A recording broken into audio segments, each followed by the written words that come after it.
Hello everyone, আজকে সেই viral chips মাখা নিয়ে আসলাম, চিপস কুরকুরে মাখা। তো এখানে নিয়ে নিয়েছে হচ্ছে একটা টমেটো চিপস, আর একটা নিয়ে নিয়েছে হচ্ছে বাদাম ভাজা, আর নিয়েছি তেড়ে মেরে ধনেপাতা, টমেটো, কাঁচা লঙ্কা, পেঁয়াজ কুচি। তো এইটাই নিয়ে নিয়েছি। এবার এক একটা করে ঢেলে নিয়ে সবকিছু একসাথে মাখিয়ে নেব।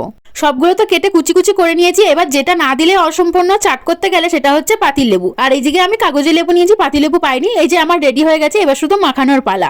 আগে থেকেই আমি অল্প করে নুন দিয়েছিলাম, সেটা দেখাতে ভুলে গেছি, তোমরা কিন্তু নুনটা দিয়ে নিও। আর এদিকে আমি সব একসাথে ভেঙে সবকিছু একসাথে মিশিয়ে নিচ্ছি। আমার কাছে যেহেতু চাট মশলা ছিল না, সেই জন্য আমি দিইনি। চাটে কিন্তু চাট মশলা না দিলে সেটা কিন্তু অসম্পূর্ণই থেকে যাবে, কিন্তু এমনি খেতে কিন্তু ভালোই হয়েছিল। তো এবার আমি লেবুটা দিয়ে ভালো করে মেখে আমি আগে মুখে ভালো করে নিয়ে আমি ফার্স্ট টেস্ট করলাম। চাট মশলা না দিয়েও যে এত সুন্দর খেতে হয়েছিল কি বলবো। তোমরা কিন্তু অবশ্যই বাড়িতে ট্রাই করো। তারপরে মাকে দিলাম, তারপরে দিলাম হচ্ছে বাবুকে। সবাই বলেছে অতুলনীয়, খুব সুন্দর হয়েছে। নিজের হাতে বানিয়ে যদি অন্য কাউকে যদি খাওয়া যায়, সেটা যদি বাড়ির লোক যদি প্রশংসা করে, সেটা কিন্তু একদম কি বলবো মজারই ব্যাপার। তোমরা কিন্তু বাড়িতে কিন্তু ট্রাই করতে ভুলো না।